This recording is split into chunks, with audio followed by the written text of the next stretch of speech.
And good news is that we're bringing somebody in here who has been making money, at least as of late, without necessary ad spend that many of us are accustomed to.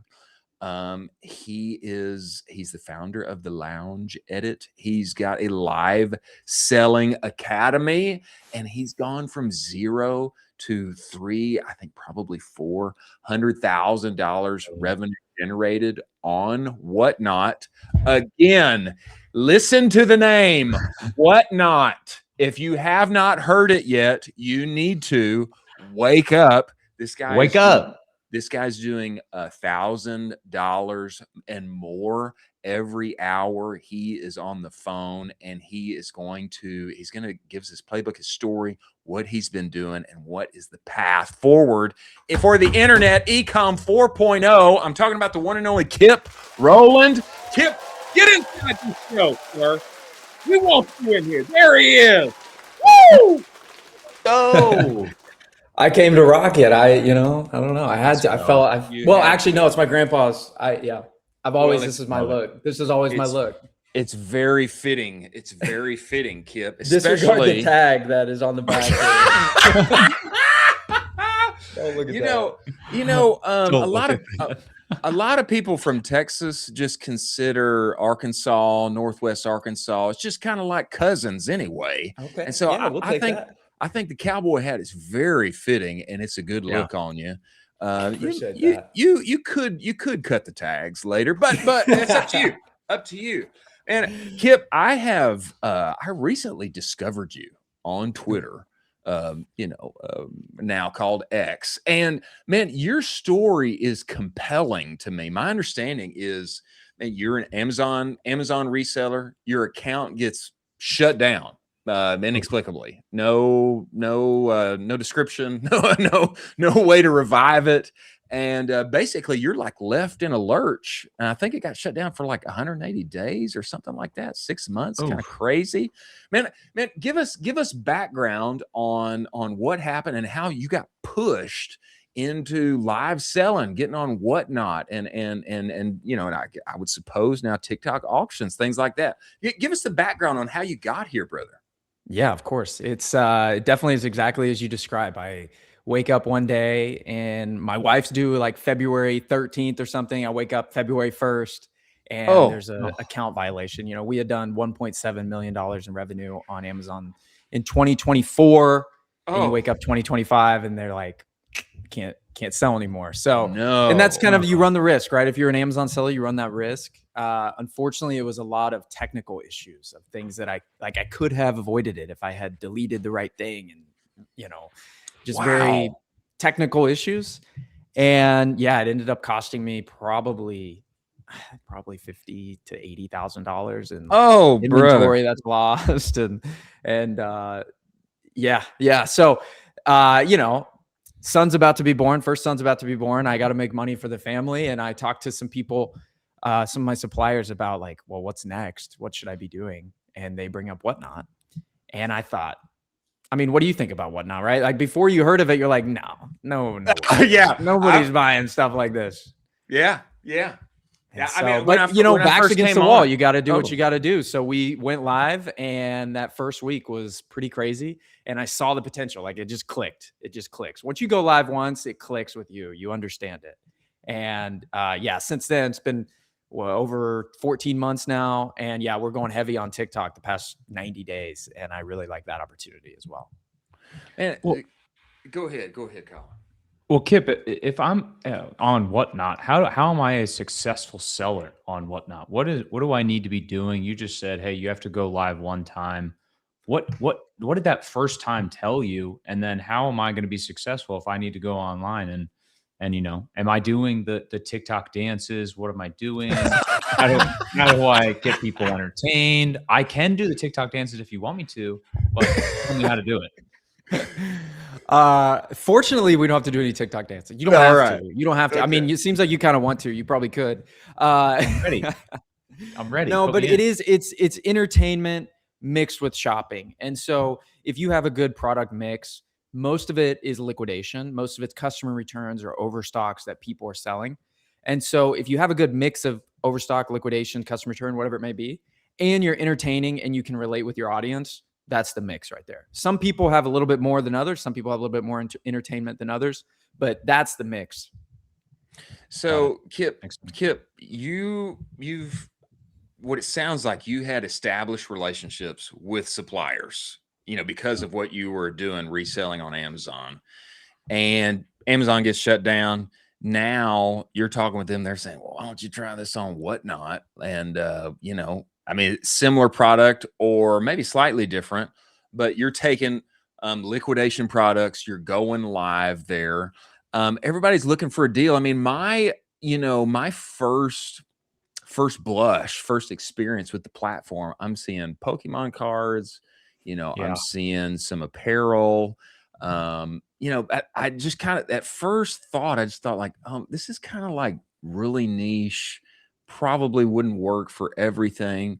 But the more that more time I've spent on there, and the more people I see succeeding, man, there's people selling food, there's people selling snacks. We've had John Roman of BattleBox, very successful D2C business, and it's Whatnot has now become their number 2 revenue generator as far as channel is concerned.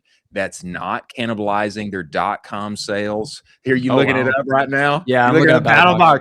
BATTL, no E, BOX, battlebox.com. I think they got 55,000 followers on Whatnot or something like this. Wow. And it has surpassed Amazon for them.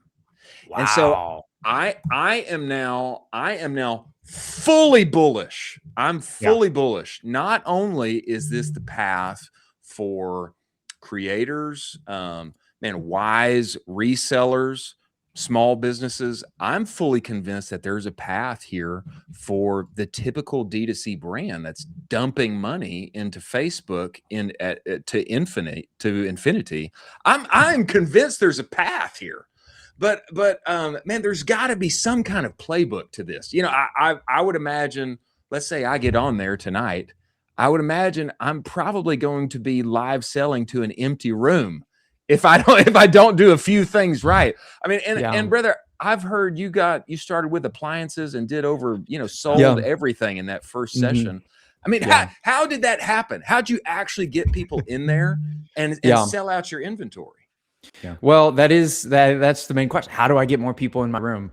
And it's it's a nuanced topic. It's like, you got to be consistent, obviously. More consistent. People can only find you while you're live. And so if you're not live, people aren't going to find you. Whenever we first did that show and had success, I think we had a big advantage to entering a category that wasn't really fleshed out yet on Whatnot.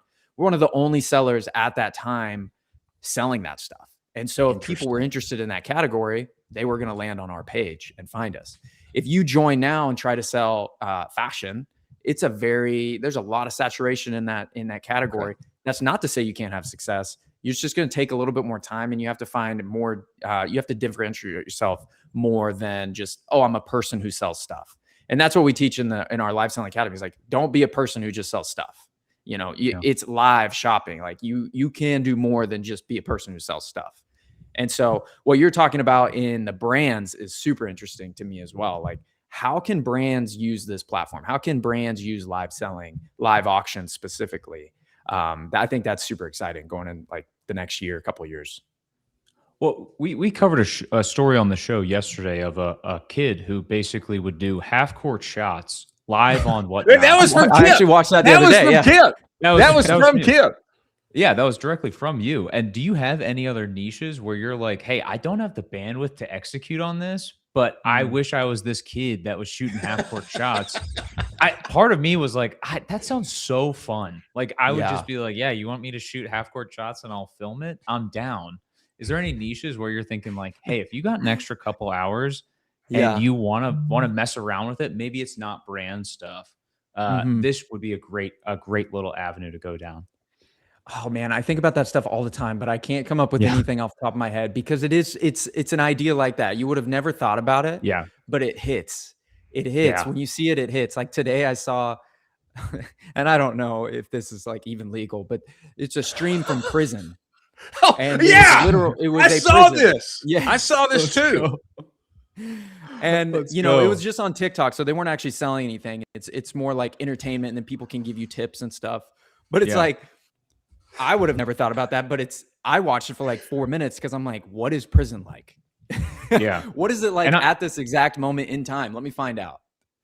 Unbelievable that you tuned into my stream as well. I appreciate you. That wasn't your stream. From behind bars. I appreciate that. That's unbelievable. I don't even know how they get the phone in jail. I mean, just unbelievable. Just the depth and the diversity on Whatnot is unbelievable. We're so enthralled by it. Yeah, I saw some koi fish sellers the other day, and I've seen that. I've seen that. Yeah, I've seen that one. That's sense. Unbelievable. Yeah.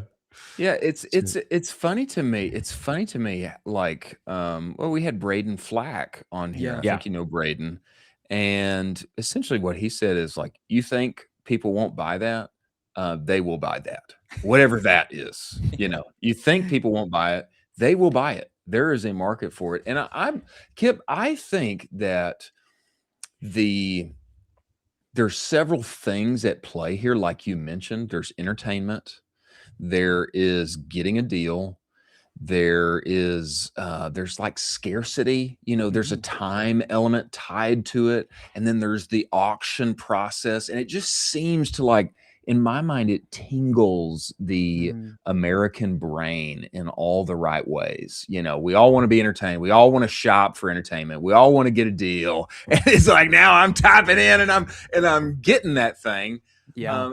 Braden seemed to have, Braden described, you know, this kind of way of like stacking offers, you know, when he's selling bars, and then at a certain point, if he gets to a certain dollar amount, he's going to add 4 more on top. And have you seen any success with kind of creating unique offers or doing giveaways or something like that keeps people plugged in and coming back to you and tied into the stream? Yeah, it's definitely kind of a cultural thing. You need to have your audience tapped into you for more than just the products you have.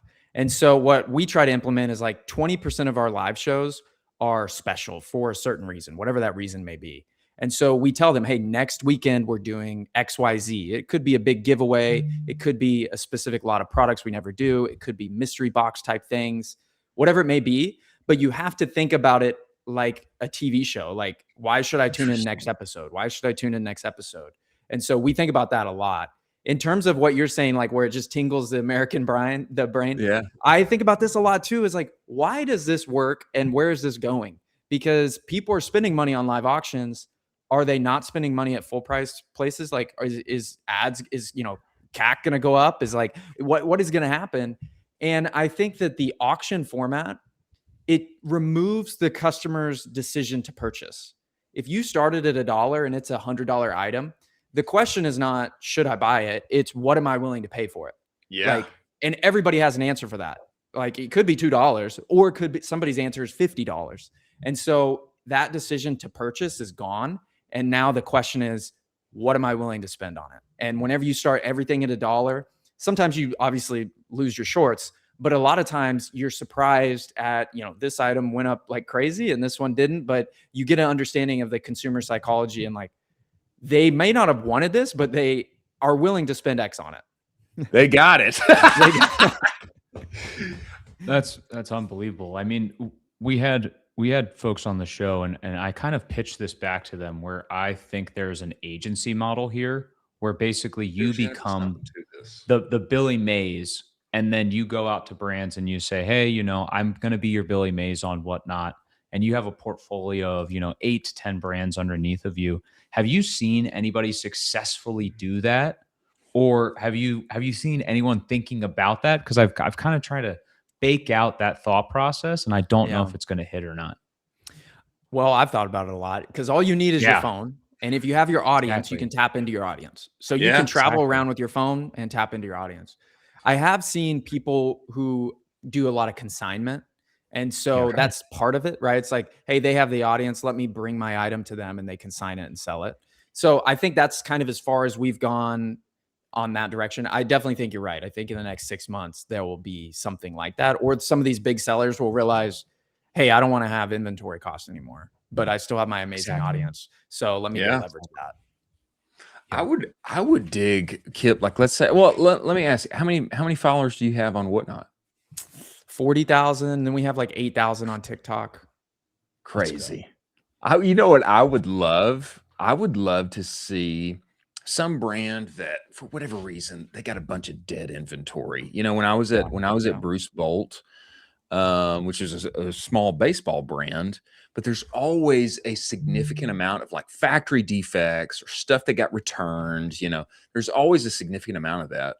And whenever we would do a sale on that, it's like the only time we would discount stuff. I mean, brother, it would move like hotcakes. And one time we did one in person, and we had a giant sale in Austin for multiple days, and we had thousands of people come through. I mean, it was a sight to behold. You know, we had people standing out in the rain, waiting outside so that they could get a deal. And I would love to see, I'd love to see a brand bring a particular creator like you or somebody else, bring them into their warehouse and say, we are partnering together to do an exclusive, unique, live selling liquidation event. And we're just moving these things. Yeah. I mean, don't you think that would be incredible? 100%. Yes, 100%. I've been trying to approach some brands with that exact philosophy or just that pitch of like, how can we work together? Is it once a month sales that we do with you? Is it, I just teach you how to do it and then you do it yourself? Like, that would be so much fun. I would love that. Because again, all I need to do is travel to the location and use my phone. Not even my phone. I can use anybody's phone. Yeah, it's unbelievable. I mean, Chris and I had a dinner in Austin, Texas, a couple of days ago, and we brought up the question. There was $1 billion in ad spend in that room alone of 35 people. They've spent over $1 billion in their career. We brought up the question, hey, does anyone in this room know what Whatnot is? Maybe 2 people meagerly put up their hands, just barely. Are you finding that is the case when you're approaching brands where they don't even know what this is yet? Or is it starting to skew like, maybe 10% of brands are starting to find out? Or, it's kind of more 50%. Like we're starting to hit our stride with it. It's starting to become mainstream. Yeah, no, definitely most of them don't understand. And it's number one, an education lift, right? Like that. And then they log into the app and they don't get the vision, which is fair. Yeah. And then secondly, we're typically targeting, like you're saying, those liquidations or, that dead inventory. They already have, it's either they're like not their problem because they work in a different department, or it's like, it's just, they already have solutions for it. Like we already have a broker who buys it. We already do this. We already do that. Like they want more recovery and they want it gone faster. And so it's like, can we do that? I think so. Which has never really been done before. Like, let's try it out. So those are the 2 things that people want: more recovery and gone faster. And then they're like, Whatnot, I guess, fine, or, live auctions, fine. But, here's like the piece that I don't like about those solutions that you just described that they, have given you. It's like, oh, we got a broker or whatever. Yeah. Where's the entertainment in that? Where is the entertainment? We talk about too, you acquire a customer when you do it because they probably have never heard of you. And so you acquire a customer at a low, like at recovery, like you're technically getting paid to acquire a customer. And we can do order inserts in all your orders and say like, hey, here's 15% off to shop their full price. And you can track and see, okay, did it actually acquire customers? And you could do that sort of thing. So yeah, I think it's cool. This is, I think, an underrated piece that, everybody's been like Amazon brained, where they know, oh, I can't slip anything in. I can't slip anything in. I don't get any information. But what you just described, Kip, is like, no. We're putting stuff in those orders. We're bringing them back to, .com or whatever. Sign up for my newsletter, all those kind of things. Man, I think this is a highly underrated piece of this entire ecosystem. Yeah, definitely. Especially because you make a sale every 30 seconds or you make a sale every 10 seconds. And so you're guaranteed to get these things in the hands of customers. It might be a low price, but like they are a customer, they paid you money for something, and now you get to hopefully acquire them at a higher value later. Like, so you have a lot of customers. I mean, we can ship out 1,000 items a day with like just a few hour shows. So it's real. Wow. Gosh. Man. This reminds me so much of our conversation with Matt at Tidal Wave 3PL. It would be so interesting if a guy like you approaches a 3PL that has multiple brands underneath of them, and that becomes part of that 3PL offering, and the whole thing is right there, it's fulfilled, shipped out, and you're in that 3PL live, rocking and rolling, hopefully doing some TikTok dancing, and yeah, I'm emphasizing the TikTok You're into dancing. that. I like it. He's into that. He is. But I just see this as such a value add because I will say this. I think Chris, you can attest to this. Most brands are very afraid to be on camera and do this kind of stuff live. That's just from what I've seen. That is the big fear. And if you're able to move through that, gosh, I think there's a whole heck of a lot of money for you. Well, I mean, tell me what you think, Kip. And I'm sure that you've run into this with individual sellers, people that are coming into your academy, wanting to learn from you, man, wanting to show me how to do this thing. What I've found is that there are a lot of marketers kind of in traditional e-com, what they've done a lot of things, a lot of great accomplishments. Man, they can impress you to the max, put together a deck, spreadsheet, all of the things. But then you tell them, hey, I'm going to turn on this camera. You're going to be talking to people live, and you have to make this widget. You have to get dollars out of their pocket and into yours by selling this widget. And it's like, oh God, what am I going to do? Is anybody going to come and they feel like, man, I'm back in junior high at the school dance and I don't know what to say or who to talk to. I mean, have you found this kind of like, this kind of limitations, like, oh gosh, what do I say? What do I do? Do you help people get over that? I feel like they stop before they even get there. I think that they see the app and they don't think it's for them. They see like individual sellers selling stuff and like my brand won't play there, or that's the approach to it is just, oh, our brand's not made for that. Or like, that's not for us. And so like, I think that education lift is super big. I think if you pitch them if they get over that hump, then I'm sure they'll probably have that issue too. Like they're just too nervous or like, what if it doesn't work? I mean, every seller has it. It's like, what if I go live and it sucks? And that happens. Is that, I mean, I feel like that's bound to happen, right, Kip? Oh, it's pretty demoralizing. Yeah.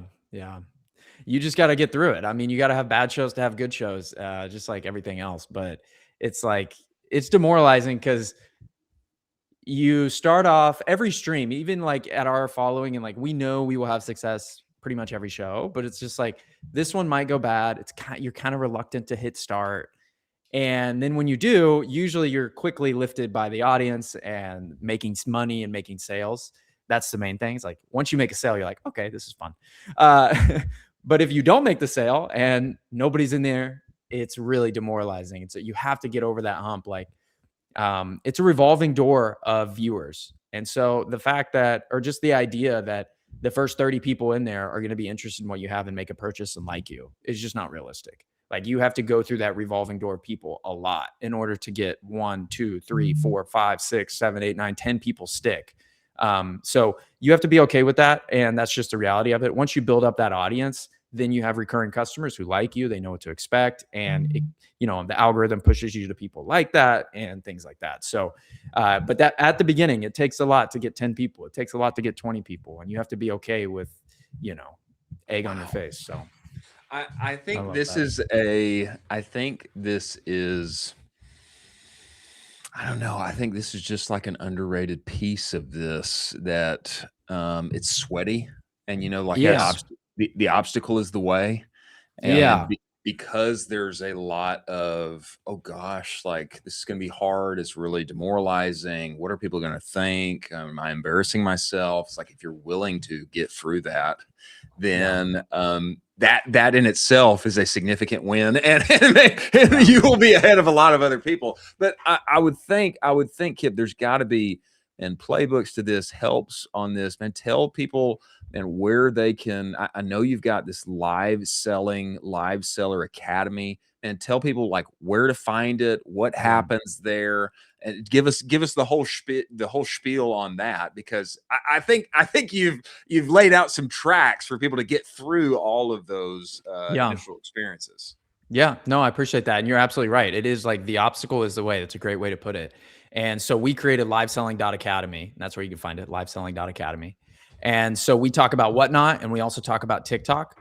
And there's going to be a lot of people who don't even know how to start. They don't even know what Whatnot is. They don't even know really what TikTok is sometimes. And so we have guides for both of those on this is how to do it. Like literally what buttons you should push, what products do best, what to expect when you have 10 people, all those things, like literally just the what to do. And then we do weekly workshops on how to have success. Okay, now you understand the fundamentals. It's more nuanced at that point to how you have success. If you're more entertainment focused, that could be your direction. If you sell different categories, it's going to be different than everybody, because at the end of the day, live selling is just a channel. It's not like, oh, do these 3 things and you're going to win. It's not like Amazon where, oh, have the lowest price and pay the most money from the PPC and all the, and you're going to win. So there's no formula in that way, but it's, hey, here's how the platform works. Here's how, and then here's how you can have success. And here's how I think you can have success. Here's our failures. Here's our journey. And so we have 240 people in there. I looked this morning, 240 Awesome. people. And a lot of people in TikTok, a lot of people in Whatnot, women's fashion, electronics, food. I think Braden's in there. He's a lot of help in there. There we go. And so that's, it's a community at that point that is just like, hey, I want to try this category. Anybody know anything about it? And then people chime in. And so again, that's liveselling.academy. And it's a lot of fun in there. Well, we love it, Kip. I think BattleBox is the proof case that Whatnot, TikTok auctions, live selling is not just for all of the experiences and successes that, man, we've been seeing, that you've been describing. I think there's also a totally new category that I think you are going to be able to bring your knowledge to and help DTC brands across the interwebs win. I love that. No, I would love that. I appreciate this. This is fun. Great ideas too. That 3PL ideas is good. That would be interesting. It would. Yeah. That would be really interesting. Okay, man, we appreciate you making the time and joining us. We look forward to having you back, brother. Thank you, man. Of course. Thanks, Chris, Colin. Thank you, guys.